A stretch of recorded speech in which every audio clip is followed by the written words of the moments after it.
Hey coding family, how's it going? How's everybody's Tuesday?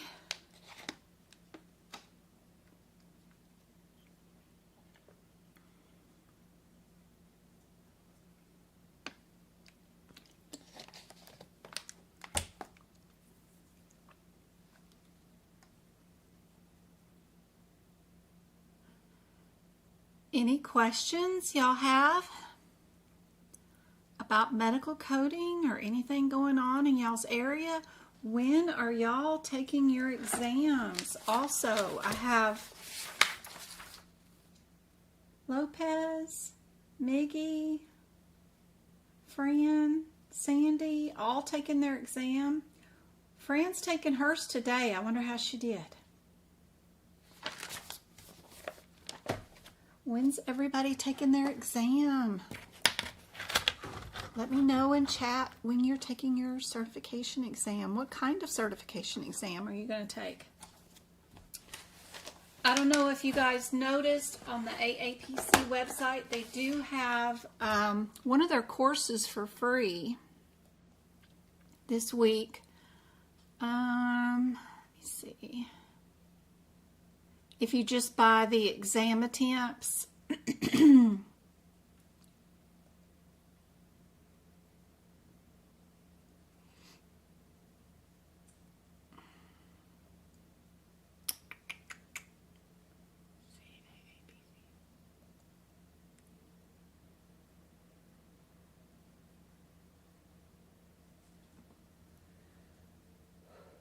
let's see.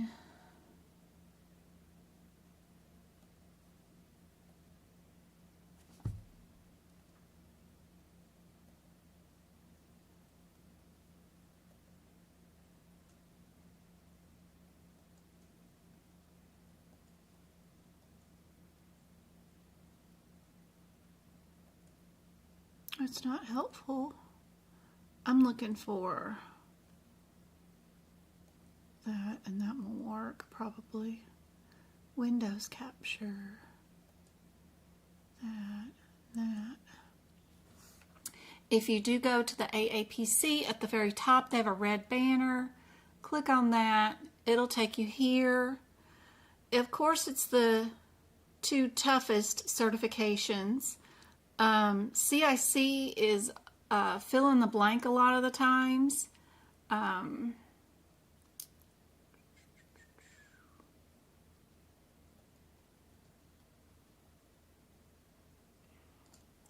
We can look it up on my little handy dandy sheet here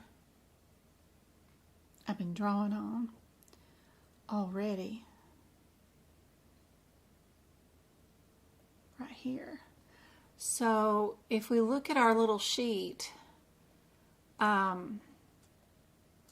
can figure out how to erase. I don't know why it's not wanting to erase. Should be. I know how to fix you. Review. Delete all marks. There we go.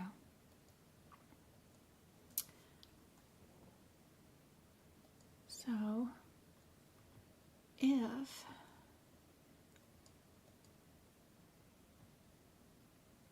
we look at our little sheet here, CIC is 40 multiple questions, multiple answer questions, and then you're going to have 7 cases at the end that are fill in the blank. Now those 7 cases will take you 3 hours to do because it's crazy. They're like 15 different diagnoses with 10 different CPT codes. So they're crazy examples, but CIC is technically only 47 questions long with 4 hours to do it. But those 7 fill in the blanks, oof. And then the other certification they have is CPB, which is 135 questions in 4 hours. meaning you have 60 seconds plus 60, 70, 80 seconds per question to do all 135, because it's still 4 hours. It is all multiple choice, but it's a lot of questions. It's the most questions that they still have on any certification exam. But they do have the course for free right now. If I do this, if you do purchase just the exam attempts, where you get the 2 exam attempts, you will get the full course with the study guide. But the course and the study guide will all be electronic versions. Nothing will be paper versions. So they have 13 days left if you want to buy the exam attempts just for these certifications, and you get the course and the study guide for free. Just saying.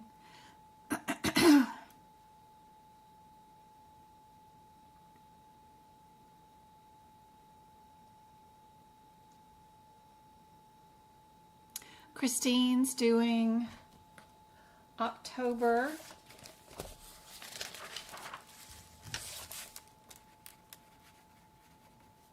7th, 26th. Mika is doing October 7th.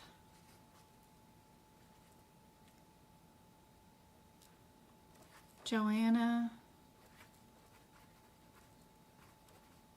November or December. Thank you, Go Card.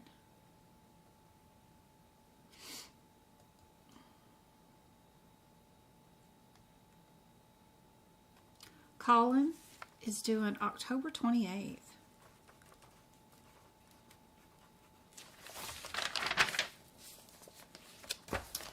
Joanna just finished up her course, and now it's time to study till November or December.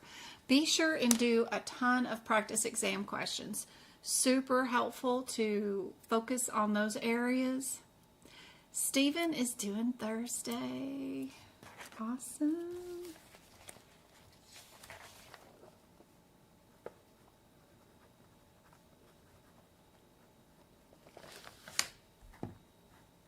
I've got some good practice exam questions for today that will help you out, Stephen. Let's see. Let me get rid of that and go back to our little Word document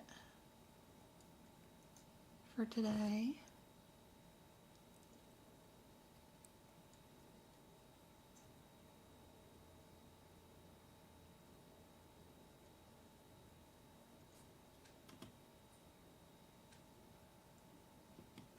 Here we go.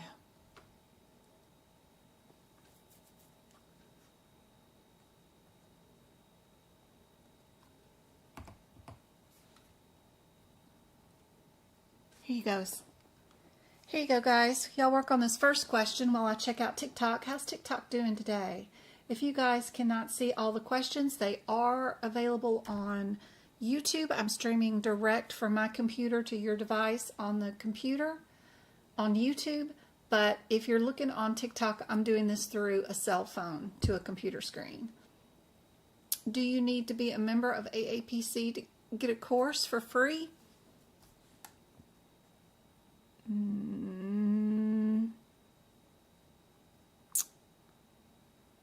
Even if you don't, they're going to charge you a lot more if you're not a member. It's $200 to be a member. Let's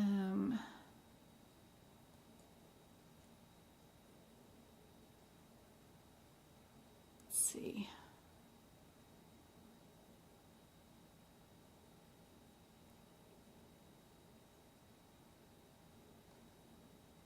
Terms and conditions.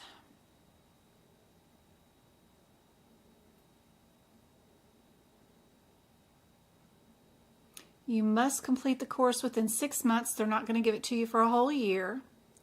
After 6 months, you have to pay for an extension.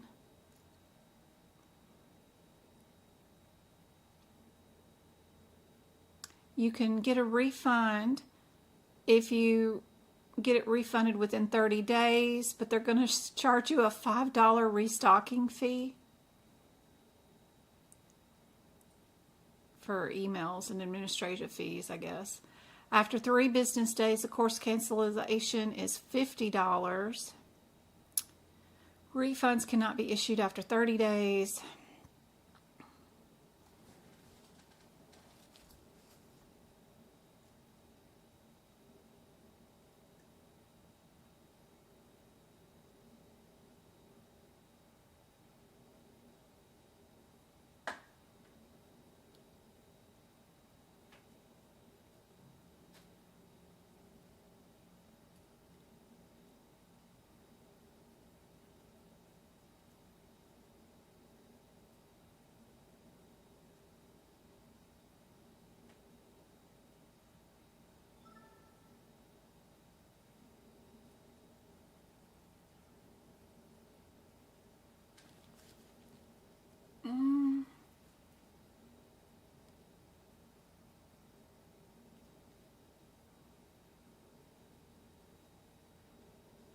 I don't know.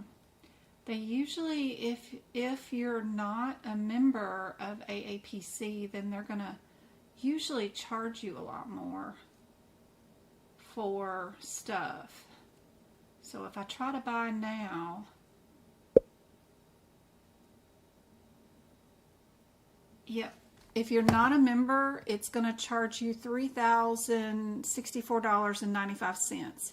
If you are a member of AAPC, then you get that discount. To be a member, you have to pay $210, and then you get $3,000 off. And you just pay for your 2 exam attempts and your AAPC membership, and then you get the $3,000 off.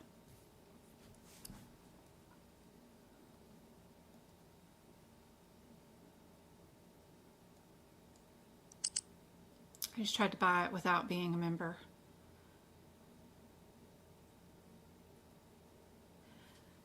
Put in chat what you think the answer is to this question. If I wanted to study for CPC exam on my own, where do you recommend I start? AAPC is expensive. It is. So where you're going to start is with Google, of course. I do have 3 pinned TikToks up here in the top of my, click on my little blue logo right there, and the top 3 videos are short videos that tell you where to start. First thing you're going to do is go to Google and search up an AMA CPT book.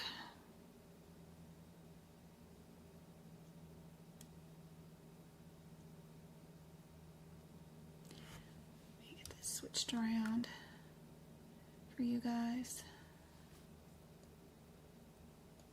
You're going to search up one of these AMA CPT books, but you need either a 2024 or a 2025 model. A 2024 model will be good until December 31st, 2025. So if you can find you a used one that will ship to you for free, that's the first step.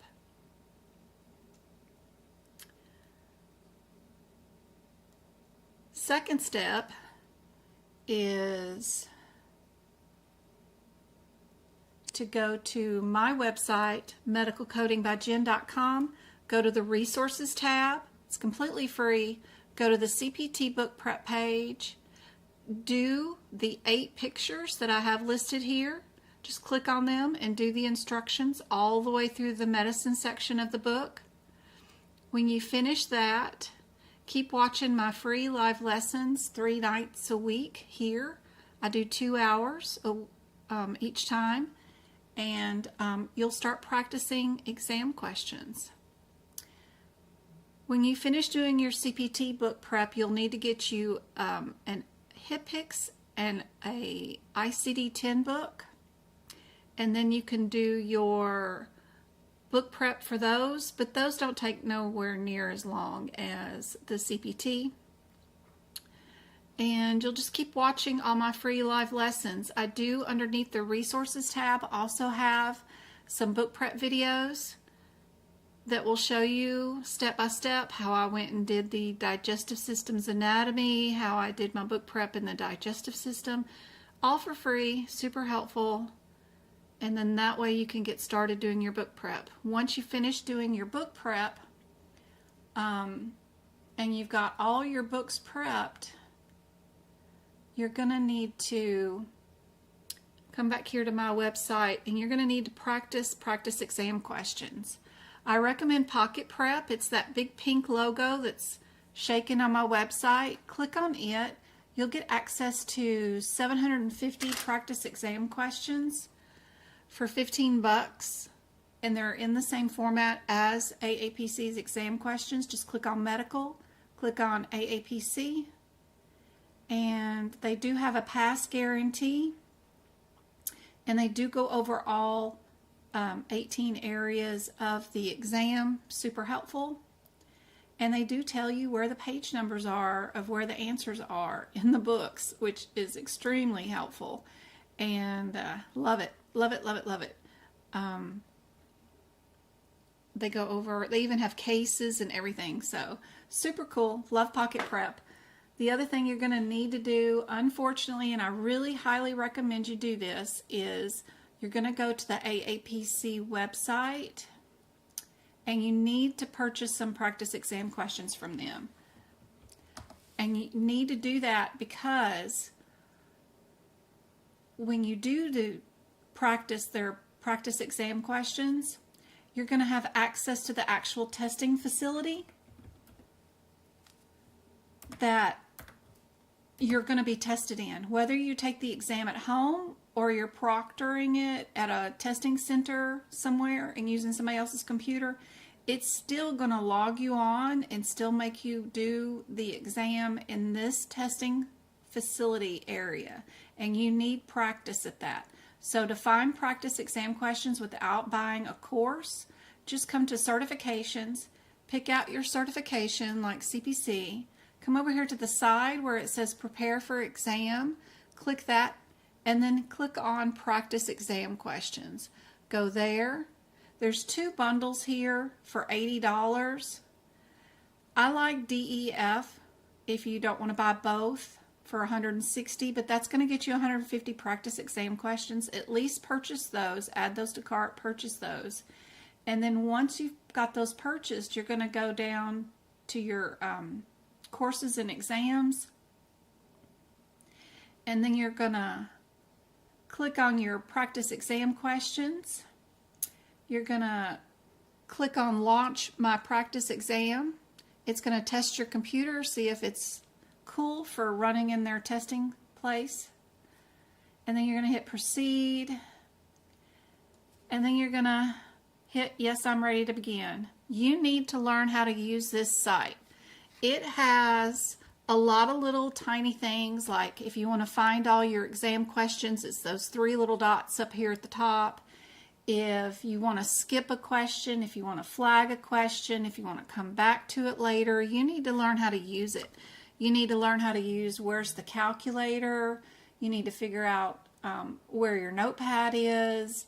You need to learn how to submit the exam. When you finish all your questions, where do you find all the little buttons? That's the only way that you can practice, is by purchasing some of their practice exam questions and playing in this area.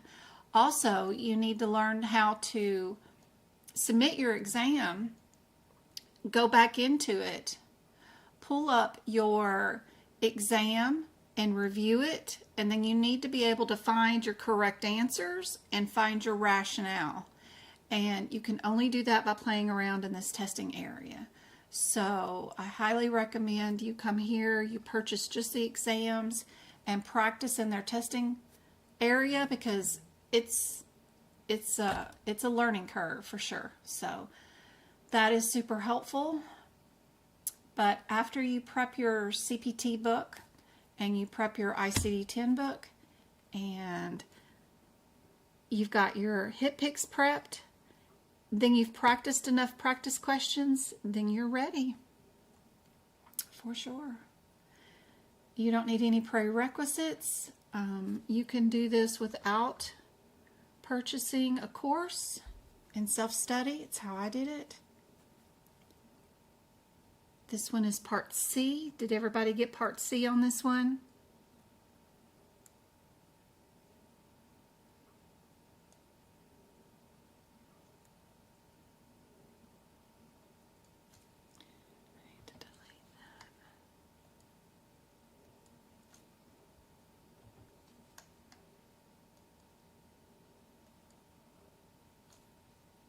I got too many things open, trying to delete some stuff.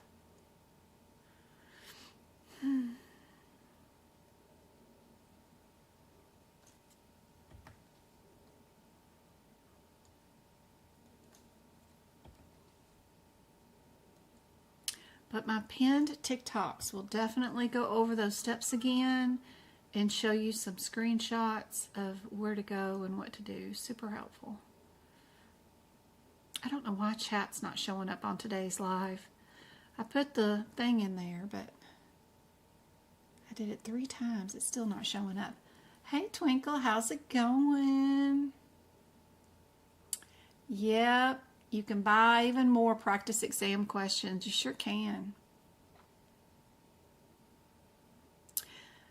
There is a new question up. You guys can work on that one while I catch up on chat.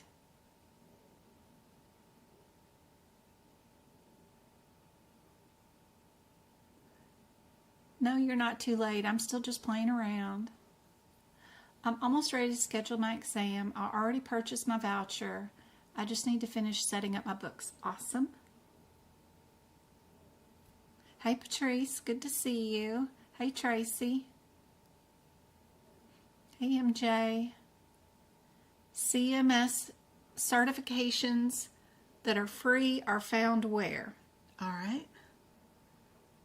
Let's go back to window capture. Yep. No, I don't want to do chat. Yeah, let's go here. Okay. So if we are on my website, medicalcodingbyjen.com, if you come here, come to the resources tab again. Instead of going to CPT book prep or book prep videos, this time you're going to go to the top link, which was FAQs. Click on that. That's how you join our Discord study group, which is super cool. But you're going to click here to this sentence that says, where is the best list of free resources? Click on that. And about midway down, I have the CMS certification classes link right there. Just click on that. It'll take you straight to the CMS website. This is completely free. No one's going to track you. I don't get any support from this.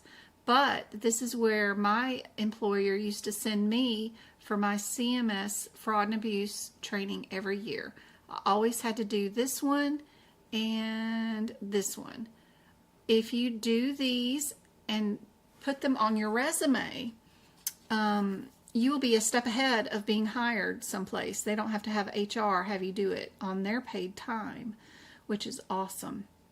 But there's a lot of courses. There's a course on ICD-10, PCS. There's a course on diagnosing ICD-10, the using of ICD-10 book. These courses are no more than an hour long. They have small little exams at the end. You can take them repeatedly over and over again. Fail it 15 times. No one's going to know you failed it 15 times. And then when you do pass, you get a little certificate that you can add to your resume. I'll show you what that looks like over here on my website. Let me see. Here we go back to my website.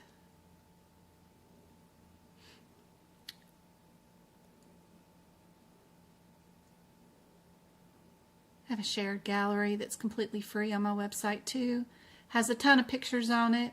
I was adding some more pictures last night, but there will be a certificate here of completion from CMS when I did one of my last, right there, fraud and abuse training.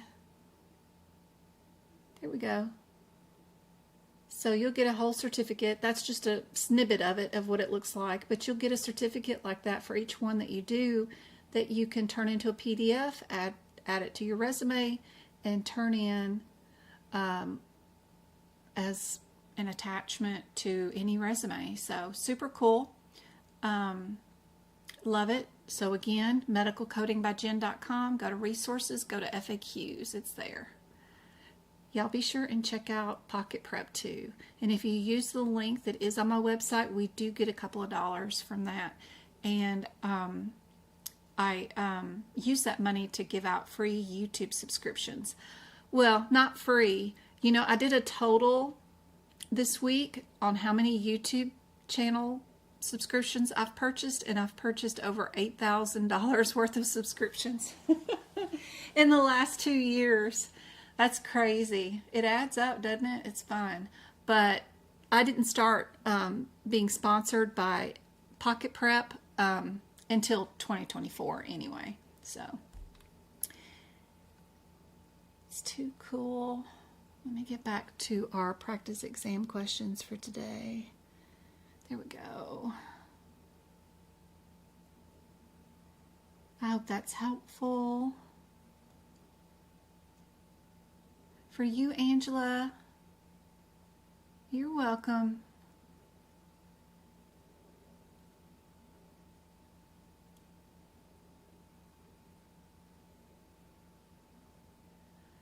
I'm getting discouraged. I've been taking the practice test, and one I'll do good, and then the next I'll do terrible. Kate, are you going through the exam questions and looking in the book and figuring out what in the book will tell you that that is a wrong answer?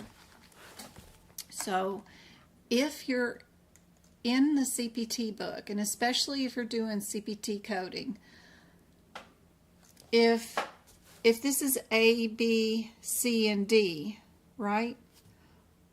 What in this book will tell you that it's the correct answer? Is it a parenthetical? Like for a bilateral procedure, you need to report the 50 modifier. Is that the reason why that's a correct answer? Is it that there is no 50 modifier, but you know you needed one in answer B? What in the book is the reason why it's an incorrect answer for every one of those practice exam questions? Don't just go figuring out why the correct answer is correct. Also look at every single question and every single answer and find where it's noted so that you know it's going to be a wrong answer. Like, some of them will be divided by your headers. Like answers A and B are under ligation. Answer C and D are under ultrasound services or an endoscopy. So 2 answers are under a scope and 2 answers are under ligation. Look in your question. What did you do? Did you ligate something or did you scope something? If you scoped it, you know your answer has to be one of these 2. And that's it. It can't be anything else. You're not under ligation. A lot of times, I don't even look at the CPT code or the description. When I'm doing these practice exam questions, I'll run to the code, yes, but I'm going to go check and see where the header is. What's the header? Am I under scopes? Am I under an excision? Am I under an incision? What am I under? What header am I under? And sometimes it might be several pages backwards. Sometimes the headers are black, sometimes they're blue, sometimes they're red. So every code underneath here is all about the spleen until I get to another body part, right? These are all lymph nodes. Am I dealing with a lymph node issue, or am I removing a spleen or something? Those headers really help out in picking out the answers. A lot of times I don't even look at the code or the code descriptor. I'm just looking at headers. So figuring out how to do and answer the questions with headers will help you out and get your accuracy back up to where it should be too.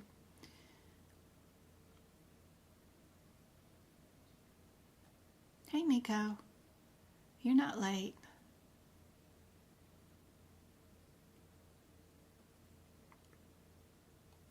I've been going back through the ones I got wrong to see if I can see, some of them I can see where I went wrong, and yes, I'm looking at the right and the wrong ones, looking for the small details. If you have one that you're questioning right now, that you don't know why the answer is what it is, you can put part of the question in chat, and I bet I can find it and go over it right now if you want me to. All right, you guys got in chat what the answer is for this one. An anesthetic is a medicine that helps all below except, so you're looking for an incorrect answer about anesthesia, which is D. Is always given after any surgery. General anesthesia equals what?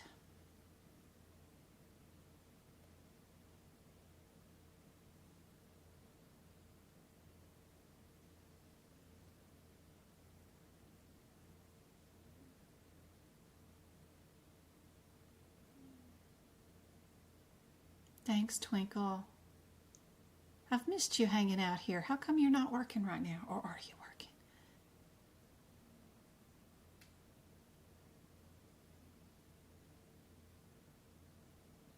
Miss Shauna, I've sent your emails over to Twinkle like 4 or 5 times since Saturday. Your emails, it went to the email that it is attached to the email account that you listed in my website. If you use Hotmail or what's that other email thing? They're awful. They don't send y'all. If you use an employer's email account, you don't get emails from people. But you need to learn how to go to your email settings, and you need to learn how to do the drop-down menu and click on all mail. If you learn how to do that, you'll be able to find all the emails that have been hidden from you by your programs of people that, you know, they don't forward, they separate your emails. If they think it's a promotion or whatever, then it won't send you the email. Hotmail is one of the worst. And who else? Who else? Can't think of it off the top of my head, but I know Hotmail is terrible, and I think the Cox, the internet provider, COX, is awful. Gmail, I never have any trouble with. My website sends out multiple links, multiple reminders. As soon as you get paid for it, you've got the emails out, and it is directly attached to the one that you used on the website.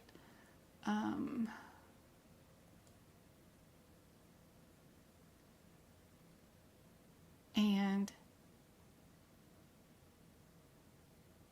every time we email you the link, I think your email provider is thinking that we are trying to send you a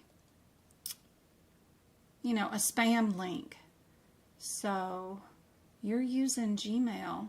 I don't know why it wouldn't go through. But you do have it attached to an EDU account or something.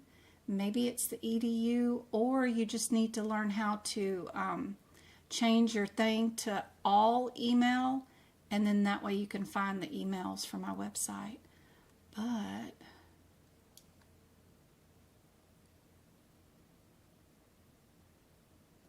I know Twinkle sent out the links to everybody that emailed us on Saturday and Sunday saying they didn't get the link Sunday before she went to bed. And then again today and yesterday, I've been forwarding her those emails, and she's been working tirelessly to send those out constantly. So I know the links are coming to you guys. They're just hidden in your emails somewhere.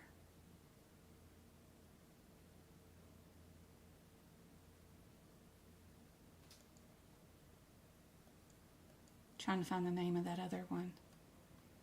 That is awful. What kind of email thing? Yahoo. I hate Yahoo. It sometimes is not very nice at sending people emails. Gmail, I usually have never issues because I use Gmail. So my website is attached to Gmail. So Gmail sends to Gmail. I don't know why she's not getting the links, other than they're just separated in a different category, and she's just not seeing it in her main thingy.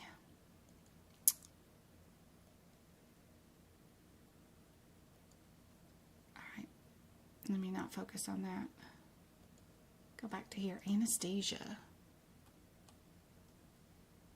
Complete loss of consciousness for a patient. Everybody get that one right? Be sure you know where these are located, your place of service codes. I've got a question coming up soon that I did on the workshop Sunday that everybody got wrong. So I was going to redo that one tonight. It is to the end. I'm not sure if we'll get there yet, but be sure you know your place of services. Super important on that one. I've got some coming up in just a second. What about palliative therapy? What does that mean?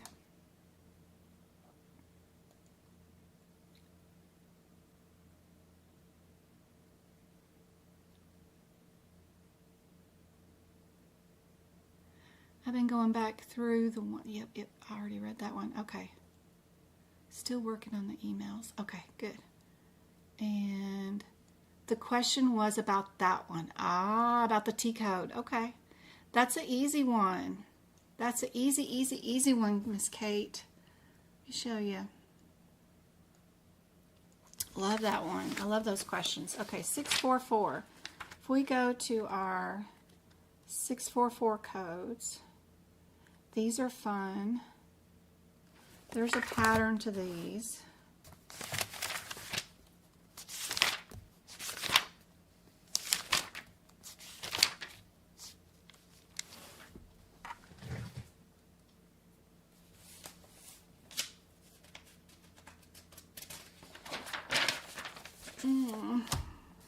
Where's the pen? Do I got a writing utensil? Yes. So these codes are fun because each of them is a mama code, and then it has an add-on code instead of and a child code. So these are really crazy, confusing situation. A lot of times a code is just a mama. That means that this code is scoochied over super close to the descriptor, meaning it's a parent code. A parent code is in everything that's inside this code is inside all of her children. And a child code is not this code, but it's this code underneath it.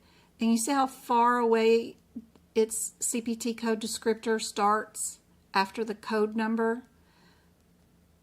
That's how you know it's a child code to a mama code above it, is because there's more space here.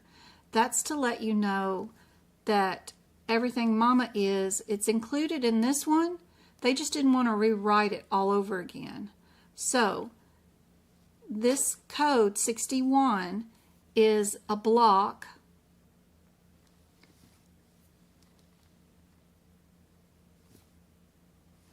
It's in the thoracic area, and it includes imaging guidance. Its child code is also a block thoracic. It's a single injection site too. It also includes any imaging guidance, but it includes an infusion by catheter. You would not code this one and this one together, the 61 and the 63, because everything's already included. 61 is already inside 63. But if you did a second one, where you did the block with the catheter with a second injection, you would add your 62. 62 can be added to 61 or 63.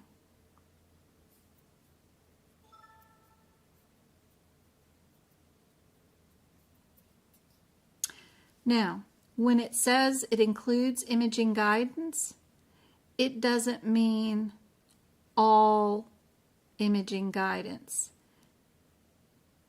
It only means fluoroscope or CT scan, because there's a guideline up above here that tells you that when they say imaging guidance is included, it only includes fluoroscope and CT scan. But if your question says they did an ultrasound, that's where that category 3 code, the 0T, the 02, whatever comes into play. That's where that is. I didn't do my nervous notes again for 2020, whatever yearbook this is that I have open right now, because my notes are perfect from 2023. But if we went to my notes in the 2023 book, because this section didn't have any new codes for 2024, there wasn't anything worth a darn putting in there. But if we go to these codes, you'll see that I added, it includes imaging guidance, but if you use an ultrasound guidance, you got to go see 0216T. So I put that in there, and if it's bilateral, you're going to add the modifier 50, but that modifier 50 only goes on mama code.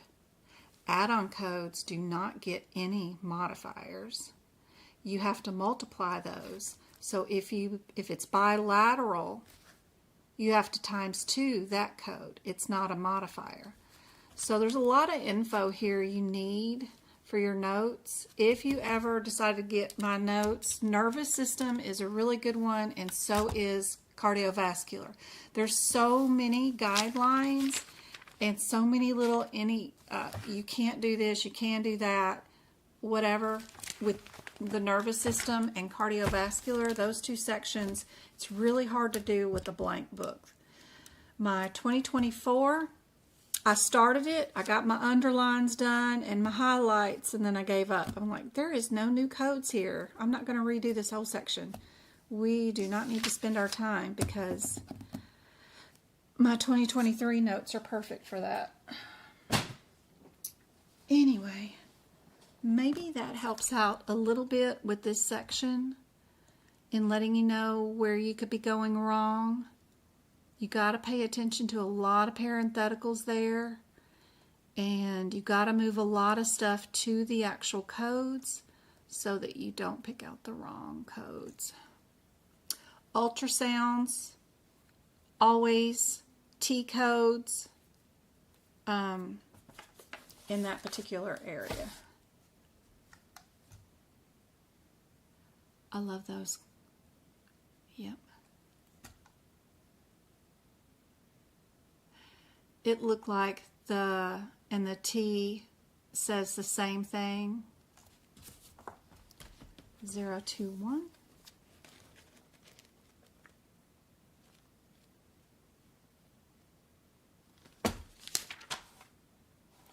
0216T. Yeah, it does, but it's with ultrasound. It's the one with ultrasound.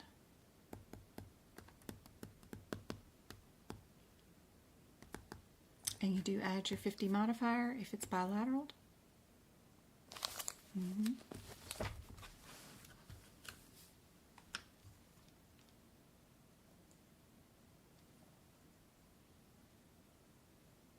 You're welcome.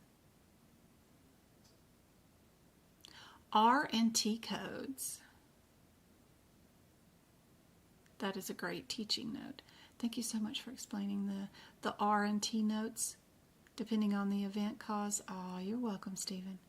That will definitely be on the exam. Everybody got D for this one? Fix this. There we go. All right. Psoriasis. Which one best describes it? Is it inflammatory, contagious, chronic, or an allergic reaction?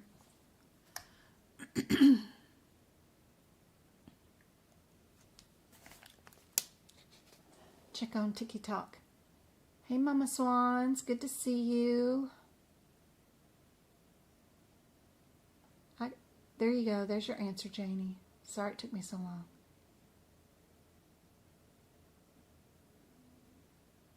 Yeah, I know. I didn't do my live yesterday. We had a water pipe break out in the front yard. Part of the internet was out in the morning time due to high winds. We had like 50-mile-an-hour gusts here that were just wreaking havoc on the solar,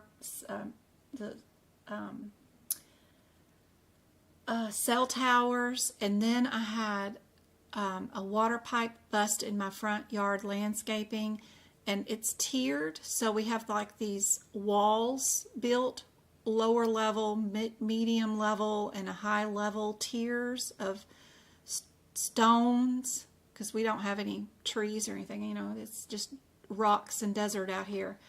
But we had to move all those rocks to unbury the water pipe so the plumber could come in and fix it, and then stack all these rocks up into this tier formation. Oh, it was a nightmare. Home maintenance. Gotta love it. Which of the following best describes this one? What do you guys think? Thank you for the gifts. You guys are awesome. I forgot to set on my little tapper thing.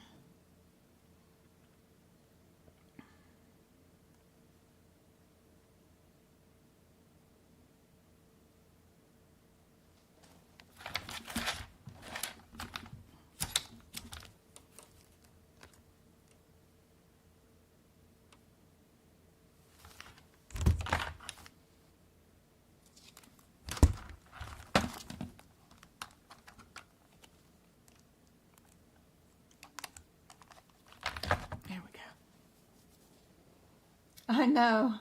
Moving rocks. Moving rocks. I know. Yeah. It's part of desert life. Everybody got C, chronic condition?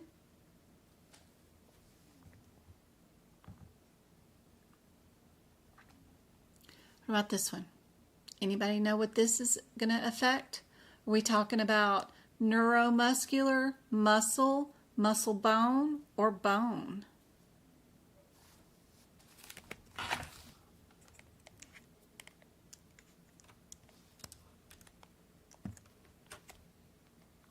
Thank you guys for all the taps and shares and likes and love on all the videos. I know everybody's been hating all my little videos. I keep getting all the thumbs down. What are those shorts that I keep pushing out in the last couple of days? But my YouTube counseling people, like people that send you these emails and say, okay, you're doing crappy in this area, you got to push out more content there. In the 3 years I've been on YouTube, they say I don't have enough shorts and I have to have more shorts because I've got all these long lives they want more short videos. So I had Canva create me some shorts and put those out, and people hate them, but you know, I'm doing what YouTube wants me to do, so I'm trying.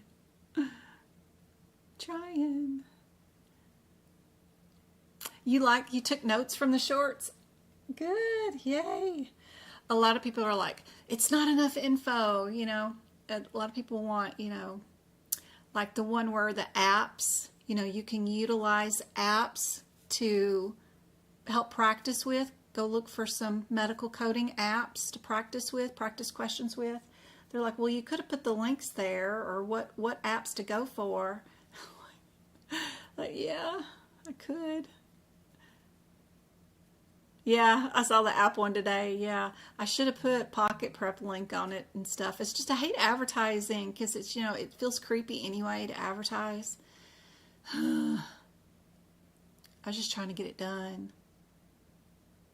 But yeah, people are used to more informative content, I guess, from me, so I can understand why. But just so you guys know, I've been told I got to put it out there. I have an uneven share of stuff. All right, what is the great toe called? What do you guys think?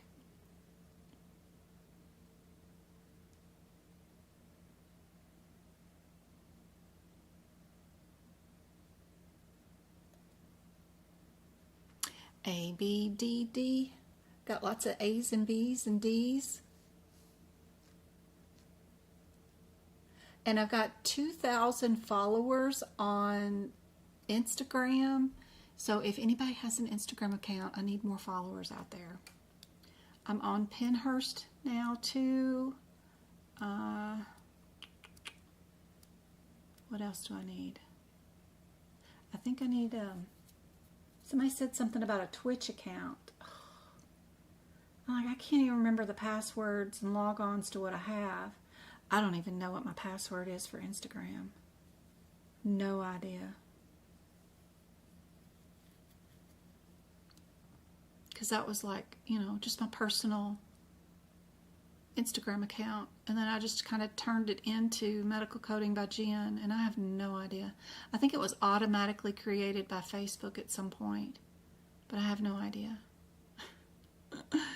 I went to the free resources page on and the ICD-10 and the TCP, and it was very informative and helpful, and helped me find codes and how to use the books. Awesome, Veranda. That's awesome. Yes, isn't that cool? And that's our tax dollars at work. The CMS website, you know, you pay for all this stuff for taxes and health care and Medicare and Medicaid. And that CMS free education site is awesome. So yeah, even my employer used to send me there. So that's good to hear about the ICD-10 and the PCS code.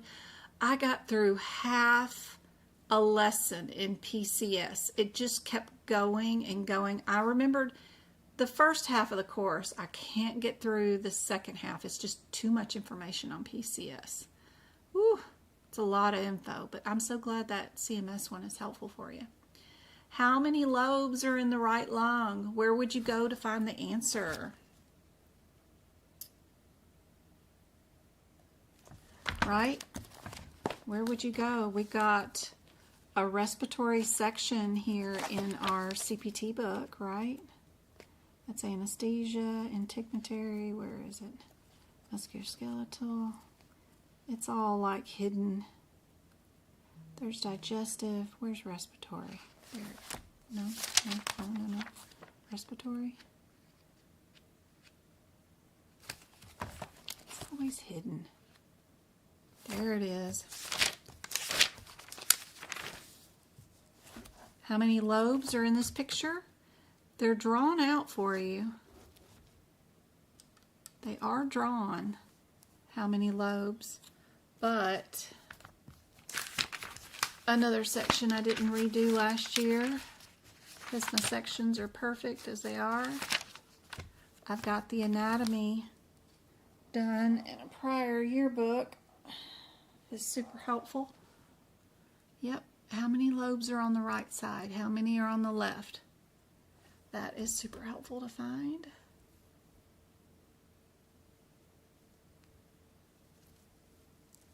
Hey MK, how's it going? Are we going to tutor on Friday? You want 1:30? Is that the good time for you?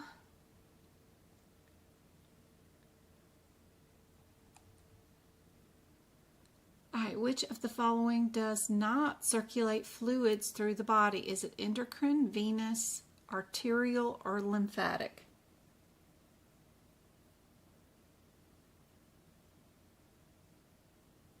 $1:30 my time? That's my time, Arizona time zone. So Central would be 1:30, 2:30, 3:30, your turn? Your time? 3:30? Is that too late or is that right? I think that's what time you like. Yeah, 3:30 your time.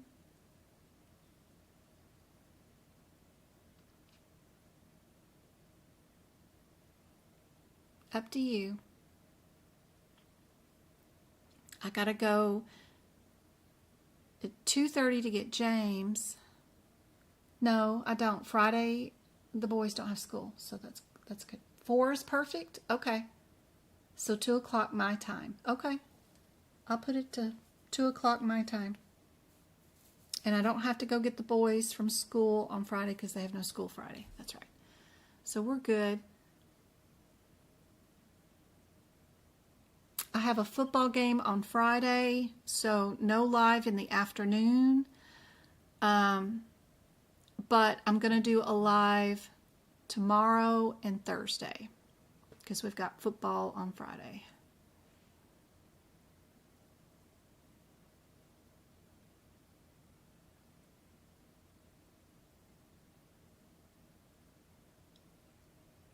This one is A, endocrine.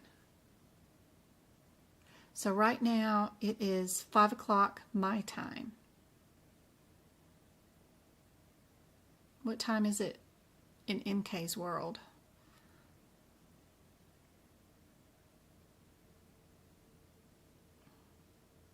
This used to be on the exam. It's almost 7. So she wants 4 o'clock. So if 5 o'clock is her 7, yep, that's right. My 2 o'clock will be her 4. Perfect. Yep. We got it right. Y'all remember, some of you ones that have been around forever should remember this one. This anatomy one used to throw everybody for a loop. Used to be on the exam.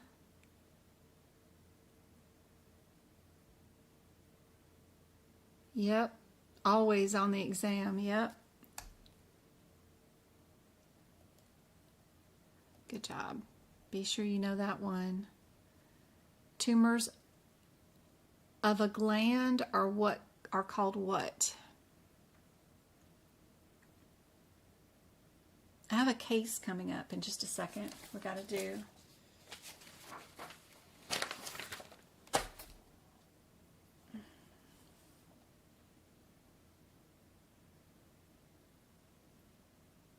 Tumor in a gland. C. Good job. What is the meaning of this one?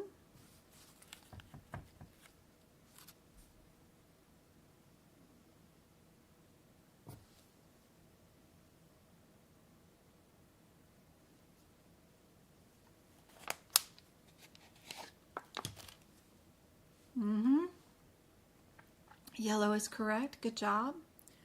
What about an addendum to a health record should be dated what? The date of the error, the date the care was provided, the date of the addendum, or the date the patient got discharged?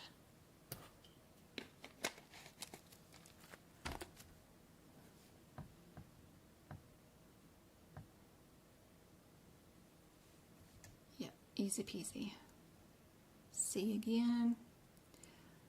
The process in which a healthcare organization addresses the provider documentation issues that are conflicting, ambiguous, incomplete is called what? Is that case finding, coding, querying, or releasing of information? It's on the exam. An example was patient was suffering from jaundice. Ah, they were yellow. Awesome. What was the answer to the previous question? Yellow. C, yellow.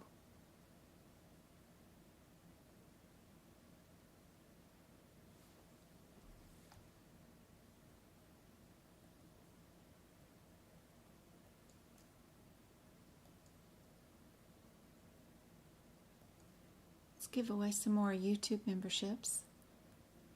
Thank you guys for hanging out with me today. Giving thumbs up on all the YouTube videos that you guys see. Your support helps out a whole bunch. Mabel, May, Kanisha, Tasha, and Dana. I hope those YouTube memberships help you guys out a bunch. You got access to the podcast. I'm reading out the ICD-10 or 25, the 2025 ICD-10 guidelines. So far, nothing's changed, but still, I'm reading the guidelines out to you, giving you examples. You got access to the E&M podcast too. All the old workshops, if they're older than 90 days. I just released a new one to the members, the one from May. So that workshop is no longer a clickable link that if you purchased it, it's out there now on the YouTube membership.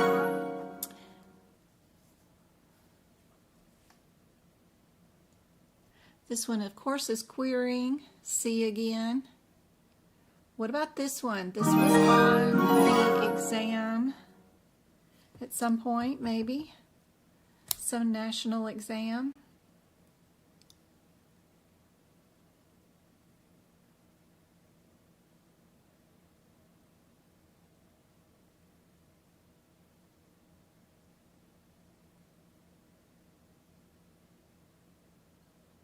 You're taking your exam on the 16th, October 16th.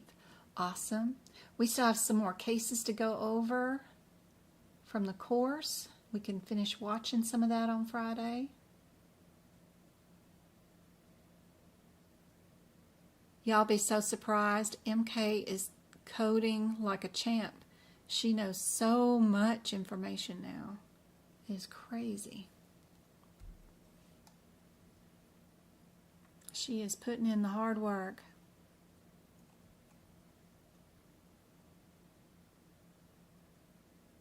Everybody got B, severe itching. This is a case.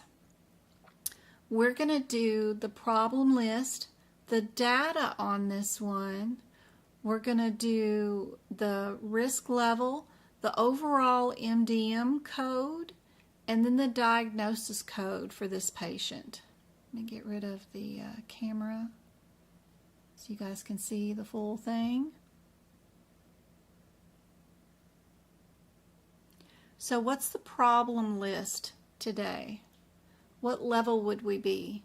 Minimal, low, moderate, or high? You're going to need your pages 8, 9, 10, depending on which book you're in. That's a little chart. That's a nightmare to learn.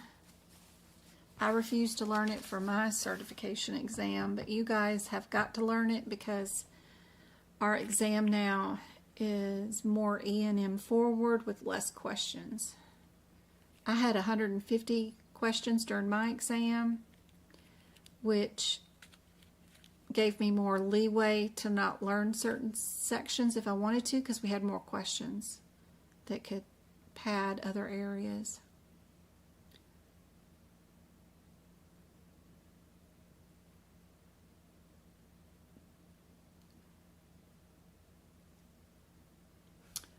What do you guys think our problem list is?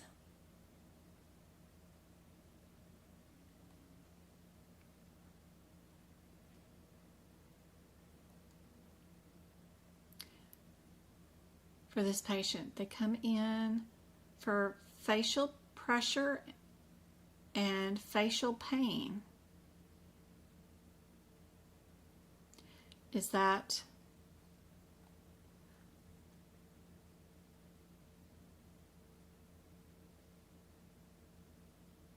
minimal, low, moderate, or high?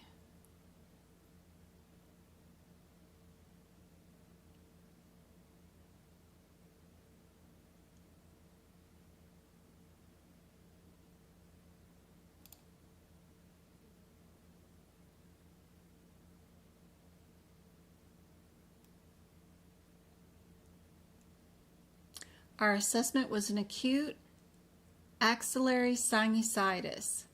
So when you're looking in your CPT book, they do happen to have all the stuff listed right after these chart about our problems.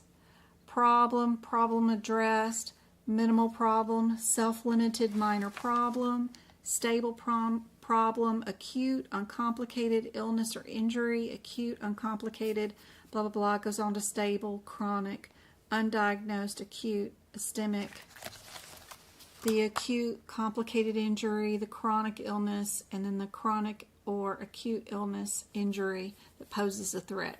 They give you the definition of all these scenarios, and you got to know where that falls in play with the number of problems addressed or completed in this little table. So they got a list of certain things that can be considered self-limited, minor problems, go right here under straightforward. And then they've got a whole bunch of stuff that could be listed as low, like a stable acute illness or an acute uncomplicated illness. Then under moderate, they have like 1 or 2 chronic conditions that are exasperated, an undiagnosed new problem, those kind of things. And then here they've got the high for acute and chronic, but we're going to have severe exasperation on this stuff. Or we've got a life-threatening issue. So knowing how all this little stuff ties in with this little chart is super helpful during your exam.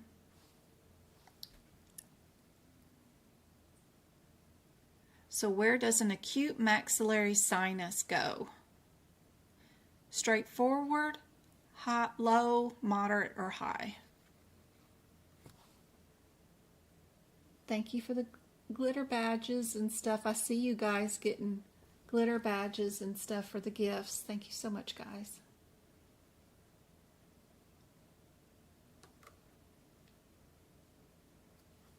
MK says low. Let's see about TikToky.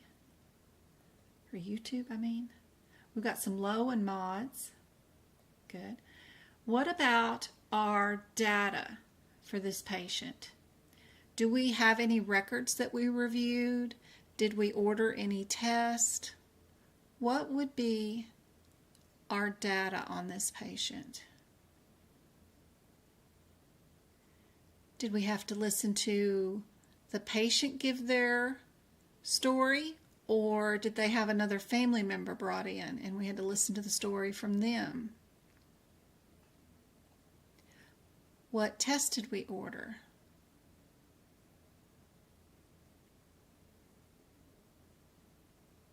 What is the amount of complexity for the components of the data? Are we minimal, none, limited, moderate, or extensive?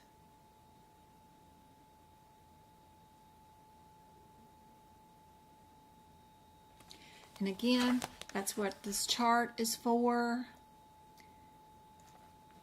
That's the second column in this chart. If we have minimal to none, we may have only done a diagnostic test or a treatment. If we did limited, we have any combination of 2 lab tests done, 2 x-rays done, 2 tests ordered, whatever. Moderate and high under data are under 3 of the following. Whether we have independent evaluation of outside tests, we have a discussion and management with other physicians, if we have an independent historian, or if we ordered 3 or more tests, we would be here under moderate or high.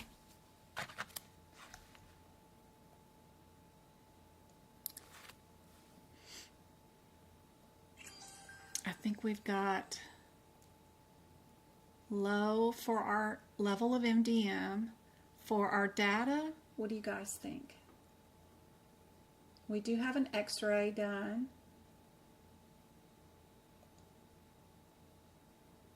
We have that sinus x-ray. So we're either minimal or limited. Limited has to have 2 things. 2. Do we have 2? We have 1 x-ray with a couple of views, but it's still 1 x-ray of 1 sinuses, right? And we didn't have anybody that we had to get history from. We don't have outside records. So I think we're minimal. Could be wrong, but we'll see. All right. Our level of risk. What did the doctor do? Did they write them a prescription?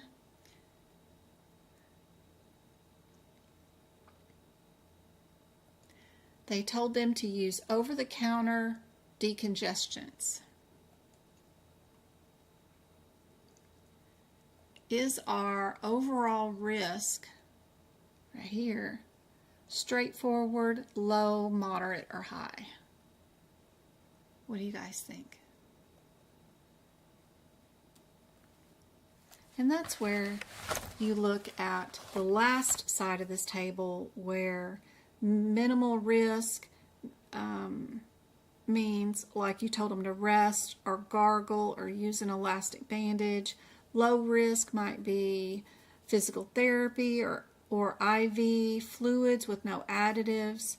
Moderate might be prescription drug management or a decision about an elective surgery. And then moderate or high, high over there, means you did like IV with morphine or an IV with chemo, something that needs to be monitored, IV with contrast, something that needs monitoring. A decision for an elective surgery also could be under high risk, but it would mean that there's risk factors involved in that elective procedure.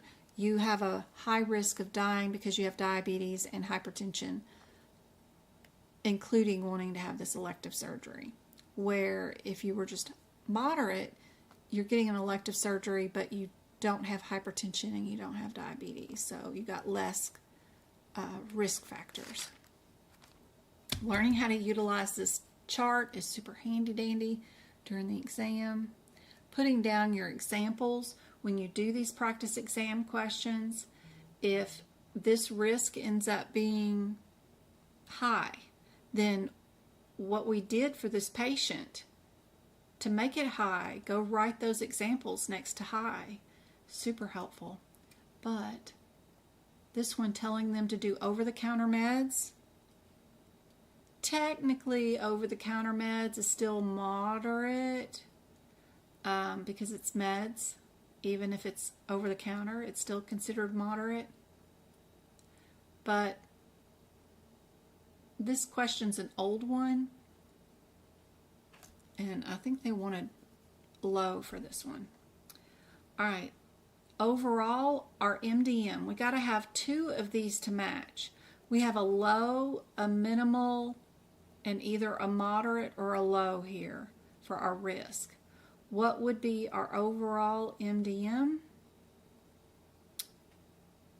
Probably low, because we got at least that low and this low. So we'd be B. That means our CPT code is a 213. And then we just need our diagnosis code. And our diagnosis code is either a JOO, a J01, a J02, or a J32. Super tiny there, sorry, but can make it bigger. Which, no, I can't. It's just making the box bigger. That's not helpful. All right. Anyway, what do you guys think is the answer for the diagnosis code? J00, J01, J02, or J32?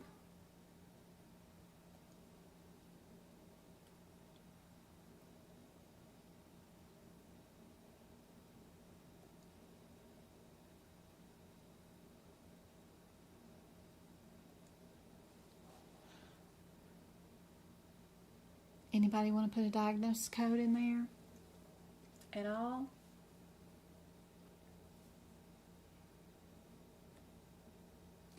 The only one that's coded all the way out to 5 digits is C. B is just 3 digits long. A and D are 4 digits long. And C is 5 digits long. A lot of times with these respiratory stuff, it's the one that's coded out the most extensively. Anyway, here's the answers that they wanted. We did a number and complexity of problems was low because it was an acute, uncomplicated problem. The amount of complexity of data was minimal because we only did a sinus x-ray. The level of risk is low. Over-the-counter medication, I think they've amended this to be moderate now, that they've gotten some feedback from CMS that any medication, even if it's over-the-counter, is still considered moderate. But it doesn't affect the overall for this particular question because you have to have two of the three to match. You're still going to get a low MDM, which is going to get you the 99213, and yes, our C for the J01 is the correct answer for that one. All right, this one was on the exam most often. Which one of these codes is the correct code for 12 leads with interpretation and report?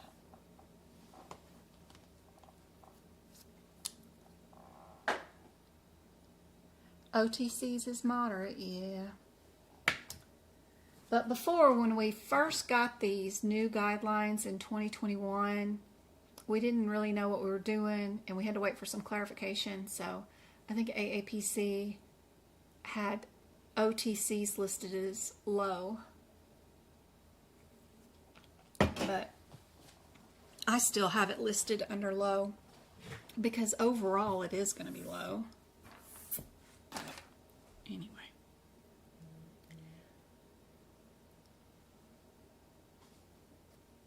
Yeah, if you can't see the entire question, it is streaming live on YouTube where you get a direct view where you can see the whole question. Right now I'm streaming on TikTok on my cell phone onto a computer screen, and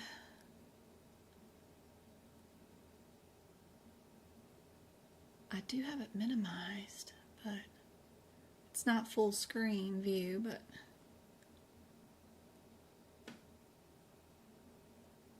maybe that'll help.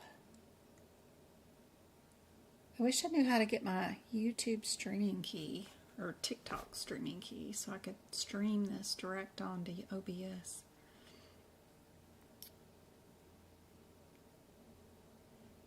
Everybody got B on this one? It is B, the 93000. Saw lots of C's. But yes, it is B. All right, if we're going to collection of venous blood by venipuncture is which code?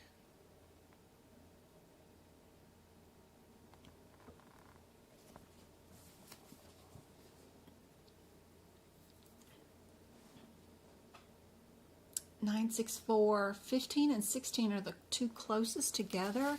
I'd run to those codes first. See if we are at the correct area.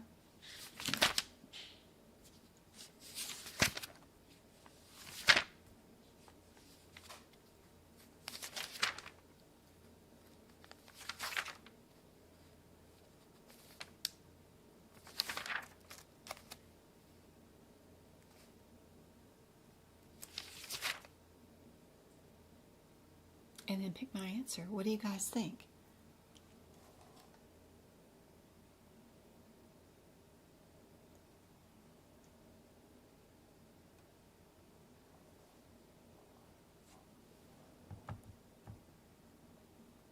Thank you for all the taps on TikTok. We got 5,000 taps.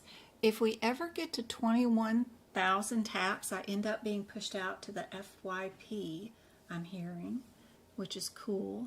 We could find some more people needing help. This one is B also. Good job. Perfect. Which one is APT? Performed on-site at a lab.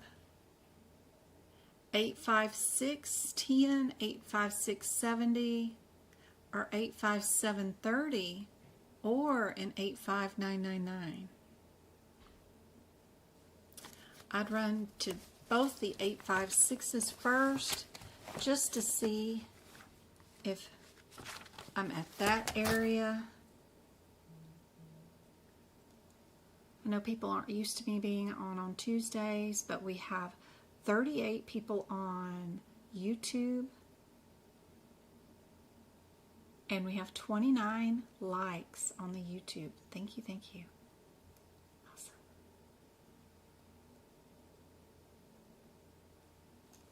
We got 12 on TikTok.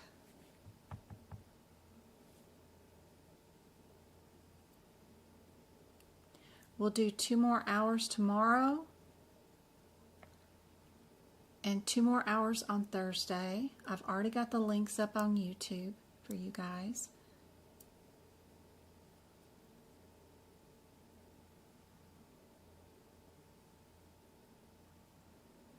What's your differences? Do you have your headers? You got them all picked out? What'd you say, go-kart? What did you say, Miss Go-Kart? There you go. Good, yes. Thought you had B on TikTok. Good job. All right. What about this one?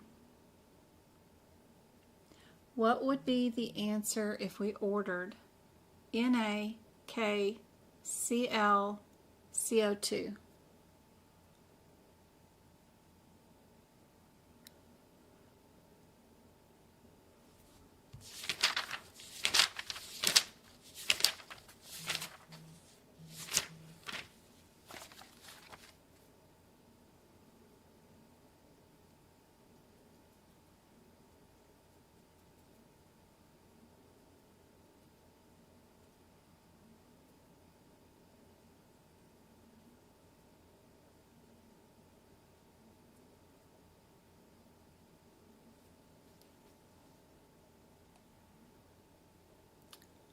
See, easy peasy. I had it in the header. It says it's an electrolyte panel, so easy peasy.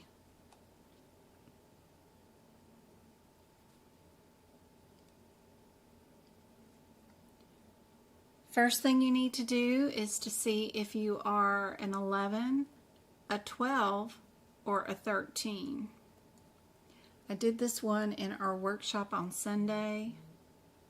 Just wanted to make sure no one had more questions over it. Not allowed to do a lot of teaching during those. I have to move through the questions pretty quickly.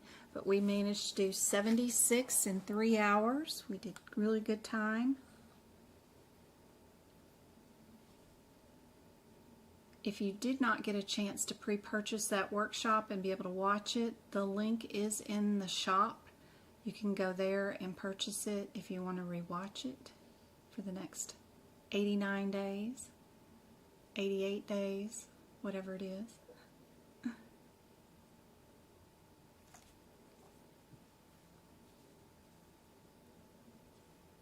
figure out if you are an 11 or a 13, all you need is a body part. So you just search your question for your body part. That will tell you that you are an 11. So then you can get rid of the 12 and 13. Then your difference between A and C is just whether you multiply either the second code or the third code. If you multiply the second code, is that normal? Would you do that? Would you not do that? What would you look up inside the question to figure that out? Because you don't need to read the whole thing.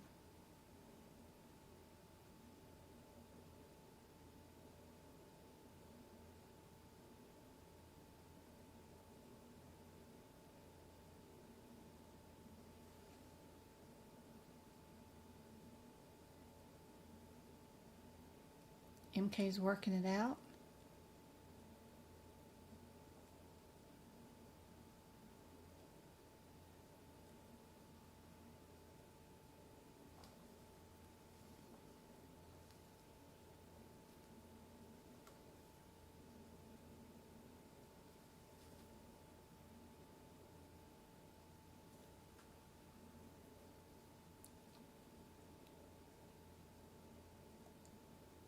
There's 3 parts to doing a Mohs or Moz surgery, however you say it.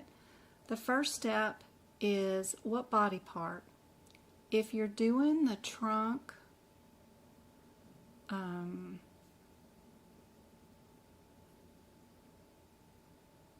know, the front, the back, trunk area, the chest area, and or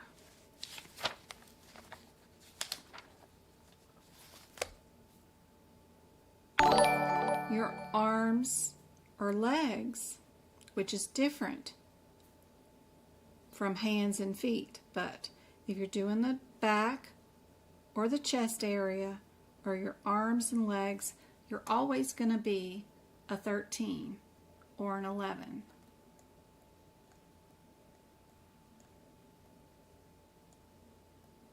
It's 13, right? Because this one does your trunk and your arms and legs.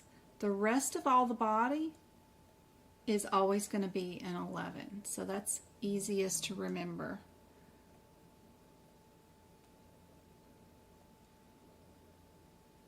Is to just look for the body part. We're doing a nose, so you know right away you're going to be an 11. The second part of the Moz surgery is how many times did I go to the body and cut something off?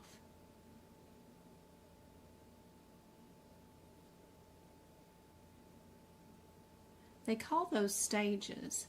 They may not say it in the question, but if they do, then great. You just count however many times they say the stage. So we got a second stage, and we have a third stage. That is where your 12 or your 14 comes into play. 12 only goes with 11, and 14 only goes with 13. You can't interchange those, and they only happen if you have a second stage. You only use the 14 or the 12 if there was a second or third or fourth or fifth stage. Because this patient had 3 stages, that's why we get to times it. 11 equals the first stage. 12 by itself equals the second stage. The 12 times 2 equals 3 stages.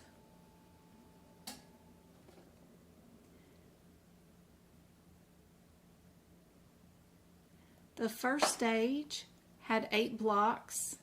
3 of that is over the top of the number 5. The second stage had 5. And then the third stage had 3 blocks. The only thing that matters here is that the first stage had 8 blocks And because it's a number over the number 5, that's how we got the times 3 on the 15.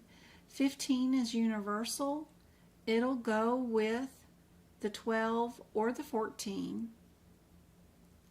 You only add it if any of your stages is over the number 5.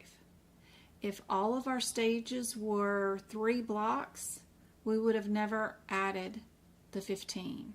If stage 1 was 3 blocks, stage 2 was 3 blocks, stage 3 was 3 blocks, we would have never added the 15. We only add it if you happen to have a number greater than 5.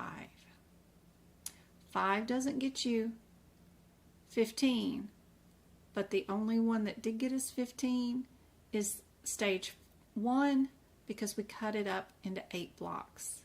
Those 3 extra little blocks that we made over the number 5 is what goes here. If our second stage, instead of it being 5, if it was 6 blocks, we would have added that 1 extra block to this 3 extra blocks from stage 1, and this would have been times 4. Just by chance anyway. But the only thing that you need to do during an online exam is only do what is necessary to find the correct answer. To find the correct answer, you don't need to worry about all the stages and the blocks and all that stuff. That's just kind of handy knowledge to know what's going on. All you needed to do was to find no's. That would have gotten rid of 13 and 12. You know you were 11. The only thing that you needed to know from that point is how many stages did I have? Did I have just 2 stages or did I have 3 stages? You found that word right there. You would have known your answer is C. You move on to your next question. Don't stick around and verify that that times 3 is correct because you have 8 blocks here. You're just wasting your time. Only do what's minimally necessary to pick out the absolute correct answer and move on. All right. Another Mo's, Ma's. You guys tell me what you guys think is the answer for this one.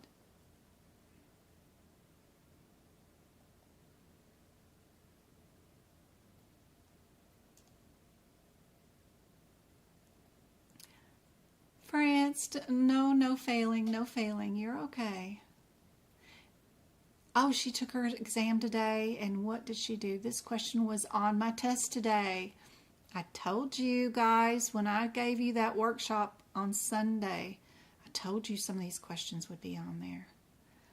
How did she do? Did you, wonder what her breakdown was. Send me your breakdown.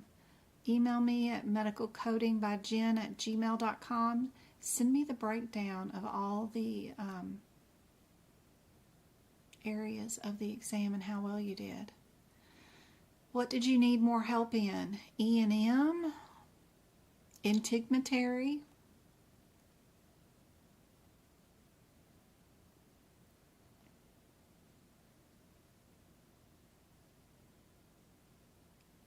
My workshops,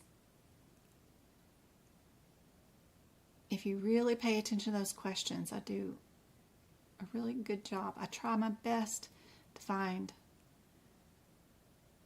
questions of similar caliber over similar subject matter. I know your head is probably exploding after taking that exam today. You're working on the homework from Sunday, Maggie? Yeah, your exam's coming up too.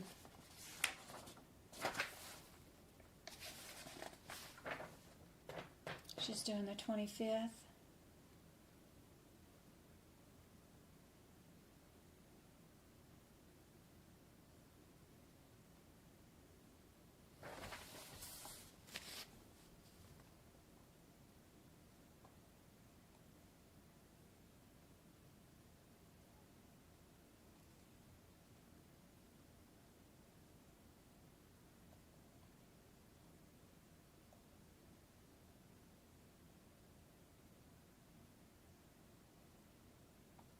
So we have a dermatologist removing some skin lesion, and they send it to a pathologist for consultation during surgery.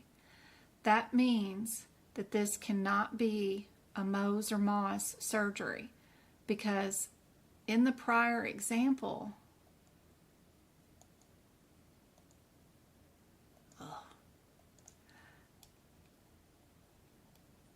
the surgeon was cutting the body parts off, looking at them under a microscope, seeing positive margins because they were acting as their own pathologist, and then going back and doing more surgery. When the physician is their own pathologist, you're here at the 11 or 13 code. When the doctor is cutting it off and sending it to a pathologist, then you know you're not at the 173s. You're definitely at the 116s. So,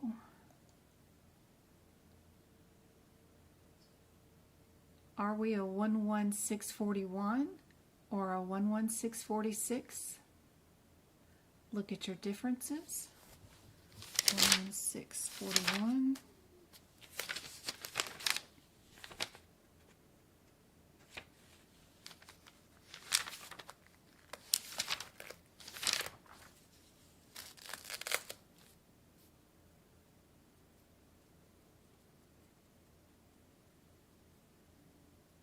We definitely did not get over 4 centimeters, so we know we can eliminate D. So we're going to keep A and B. Then we just need to know, would we be billing all this extra fluff from the medicine section in the back of the book, or lab and path section in the back of the book?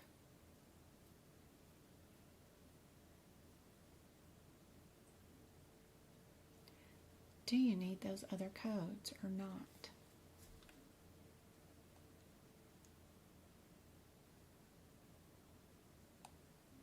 And yep, B is the correct answer. There is a really cool blog from AAPC. You don't even need an AAPC membership. You can go to their blog area and do these. And look at these at any time. The link is in the YouTube chat. Super cool. They do all kinds of examples there in their blog section. If you haven't checked it out, if there's any codes at all that you don't know about and you want to learn about, highly recommend utilizing it. I just post this right in there. Into my URL and go right there. Let me get there. Hold on. AAPC blog. It's called the Knowledge Center. If I could get there, why can I not get there? Do I need to go as a different? Maybe it's, why is their blog down? Anybody else can, y'all get into their blog right now? Or is it just me?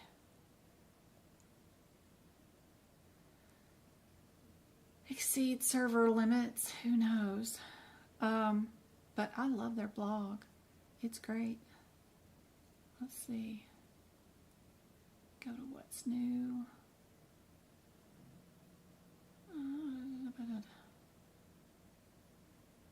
Go to certifications. Training. They're always moving stuff. Updating their site. Resources. Blog. Still saying bad link. Wonder what in the heck they did with it. I was looking at it just this weekend. What'd they do with it? Lord. Anyway. Hopefully they don't get rid of it, but it's a great area.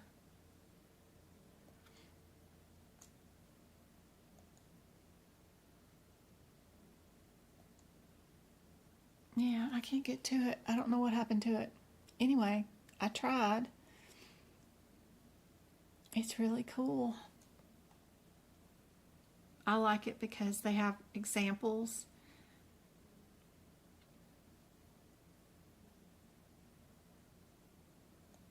All right. What about this one? We have a patient located in a rural community. He's had a stroke. The provider themselves travels 30 minutes to the patient, stabilizes them, and accompanies them another additional 50 minutes to a level 5 surgery center so they can receive neurological care. How would you code this? I guess we're going to be 3 CPT codes. What would they be? If you don't know what these codes are without opening your CPT book, I highly suggest you get you some flashcards. I do have some you can purchase in the shop on my website, but you can do this. Write down the code on one side, standby services, and then write the description on the back, right? The code 99360 on one side, standby services on the other side. Critical care 99291, right? EMS 99288 or 99358. We got prolonged services or something. What is that? 99358. 99285 is ER. Knowing these codes in the E&M section without having to open up your book and what header they're under is invaluable during your exam. Because trying to keep all this straight, going from code to code, and you don't know what header you're under, it's hard. It makes it very, very hard.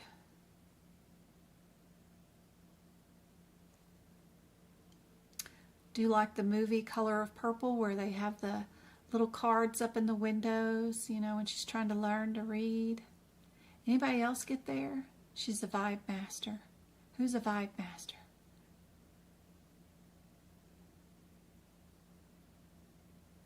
I did the practice test, scored a 98. Woo! Now you just need to do that on the 25th. That's right. That's awesome. I can't get a 98 on anything.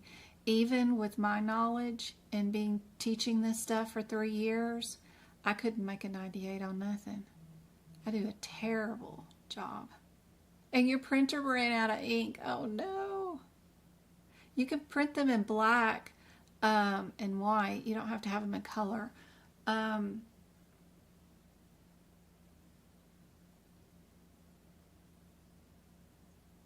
hate how they microchip some of those printer inks. Used to, back in the day, I could just water down my ink with some isopropanol and it'd print some more. Now you can't mess with those cartridges like you used to. She emailed me, okay. And you know, right underneath your scores is where you got that breakdown is I'm looking. I was looking for your email. I don't see it yet.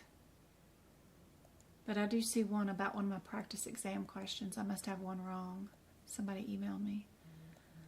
Integumentary. I'm confused why it's 15241. Huh. Full thickness. Hands, feet, eyelids, mouth, nose, ears, each additional. Because that's an each code. Why would you code that as a correct answer? 152. Who knows what I was doing?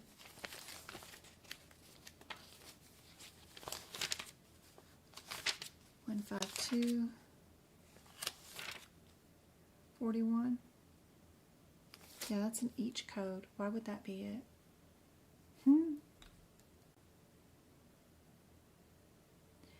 If we got 30 square foot,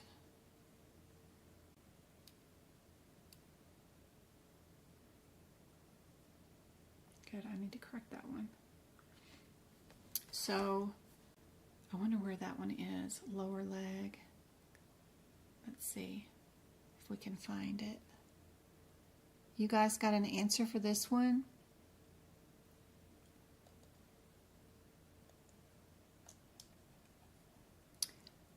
Let's see.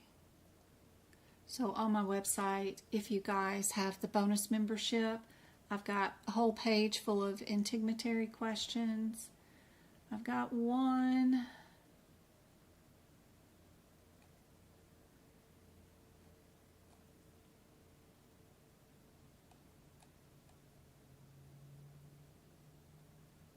What's it start out with? That's pink, number 1. So it starts out patient undergoes. Okay. So it'll be in the pink section. Okay. Somewhere around in here, we've got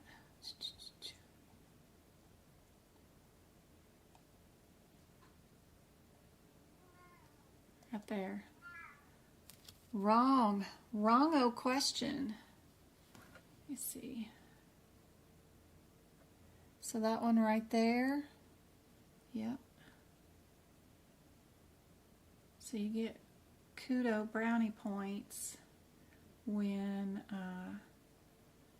you get things and find errors on my website. Let's see. Where can I go? I gotta go to, nope, I gotta go here. And I gotta go to edit my site.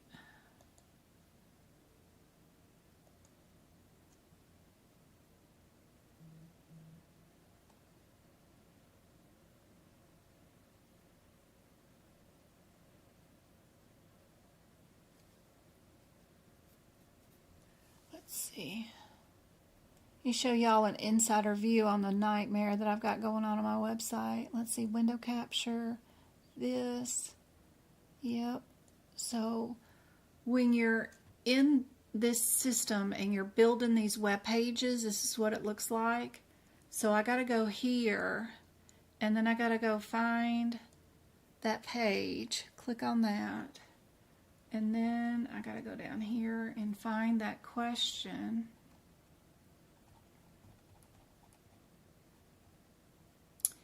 And then I gotta go here, click on the code, which is this nightmare of stuff, gibberish written over here. And then I gotta find the question again. Find the answer that I have written down. It's a 41 answer, 44. 44, it'll be the next one, right? It'll be this one right here. Yep. Then you gotta get in here and you do 152, 41, comma, that. And then the rationale. Yep. Code 15. Nope, it's 40, isn't it? It's not 41. Yep, I typed it wrong. 152, 40, comma. Yep, and then back up here again where I typed it wrong for a third time. You got to change that to a 0, and then you got to hit update, and then you got to hit publish, and then it changes it on the website. So now it's fixed. Anyway, that's what I got to do when I fix or publish any new questions on the website, is that nightmare. But please, if you guys find errors, shoot me an email. Let me know where they're at. That helps me out a whole bunch, because I don't see my own errors, you know, because I created the question. So I think in my head it says something, but it doesn't sometimes. This answer for this question, did you guys pick out the right answer? Go-karts is A. Well, you know it's going to have, right, riding with the patient, like EMS, right?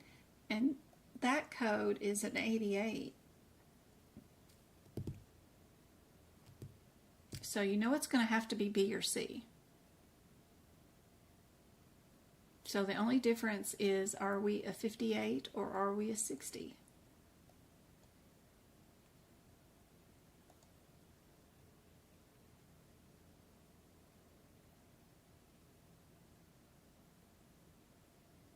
Is the trick colors you use? Is there a trick to the colors you use?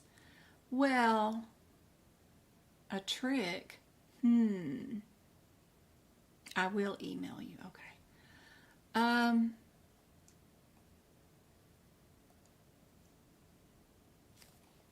B is the answer for this one.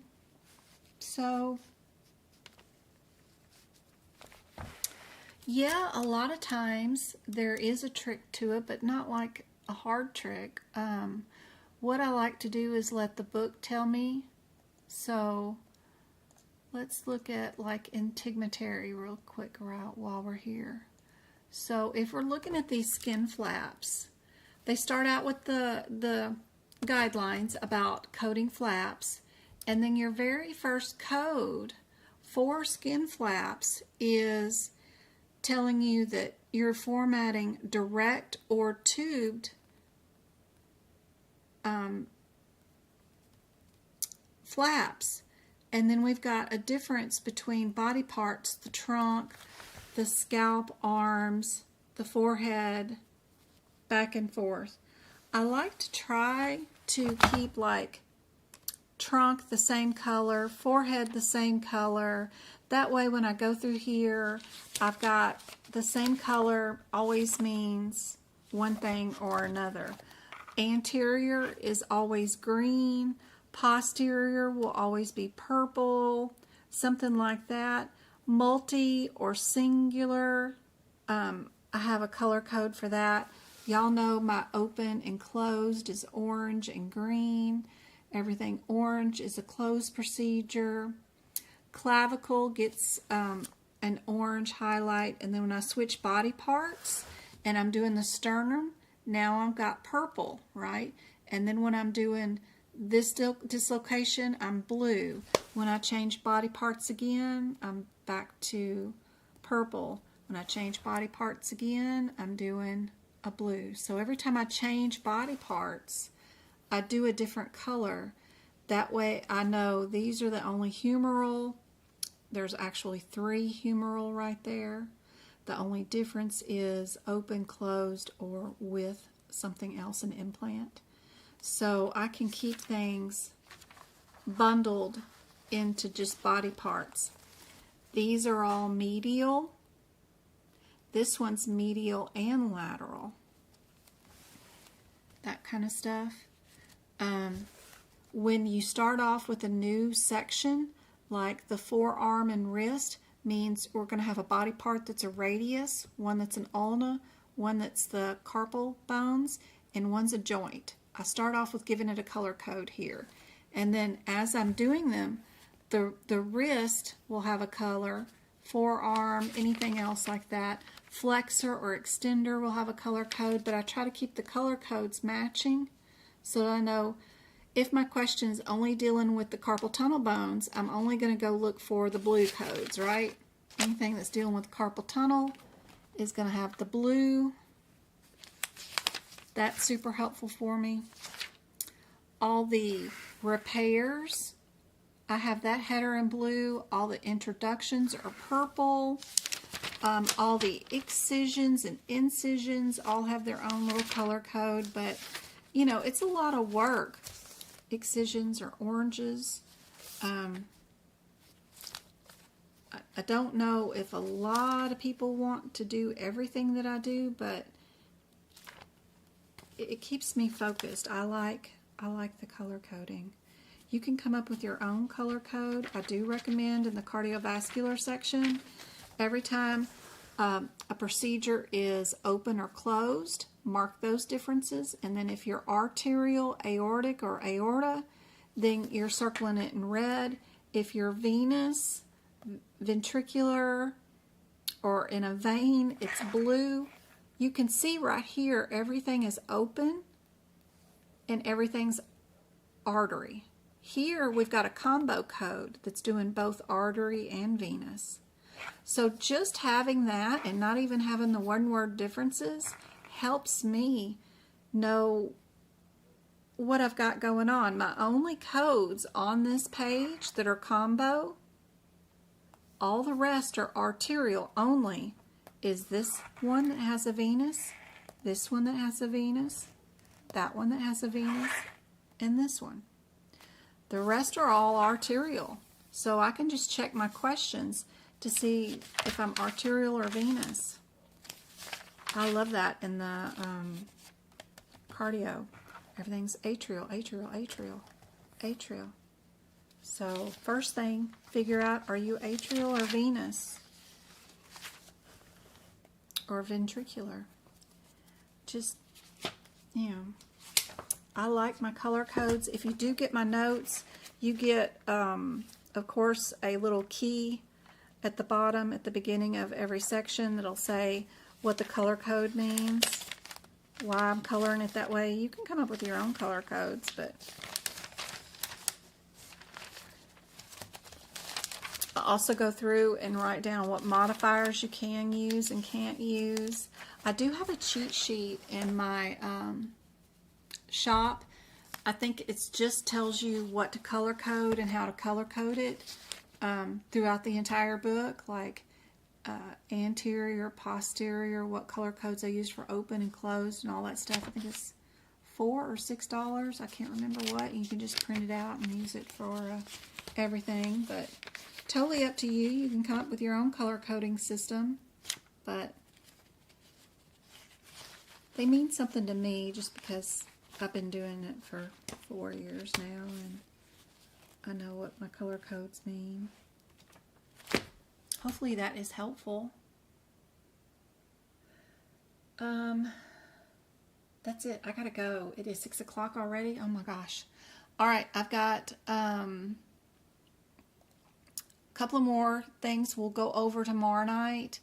I've got a really cool area about the place of service codes that are on the exam that are super tricky, that I didn't even realize. We had 3 place of service area codes that all mean the same thing, and I did not realize that there was such a similarity in those places of service codes. You'd think that that was super easy. Either I'm in the ER, or either I'm in the hospital, or I'm in a health clinic, but there are 3 that are super similar, and if you don't know those differences, it could be very tricky. So I'm going to bring that up tomorrow night during our lesson. We'll go over that, and anything else that you guys want, just put it in chat on any of my published videos, either on TikTok or on YouTube. Let me know what kind of questions you want me to go over, lab path, cardiovascular, whatever it is. I've only got place of service prepped for tomorrow, so I'm going to prep some more questions on top of that. So put in your request now on any of the videos so that I can prep that tomorrow in between the tutoring sessions. I've got somebody to tutor tomorrow, I think. Not sure. I think I have somebody every day this week. I got 2 on Thursday. So I hope this is super helpful, and I'm so proud of you guys. I'm so sorry you didn't pass your exam today, but hopefully we can figure out what the heck's going on and get that fixed for your next attempt. I had 6 already passed this weekend, but you're my only one from today that had one scheduled on a Monday. Not very many people schedule on Mondays. Mondays are like, nobody likes Mondays. Not that that's one of the reasons why you didn't pass, but we'll definitely figure out what's going on. I hope to see you tomorrow night. I love you guys. I'm proud of you guys. And I will see you tomorrow, 4 o'clock Arizona time zone. Right now it is 6 o'clock Arizona time zone. I hope that's helpful. I will see you again tomorrow night. E&M always. You got it, Go Kart. Thank you guys for all the gifts, the likes, and the shares. Proud of you guys. Thank you, Royal. Thank you, everybody, for participating. I will see you guys tomorrow night.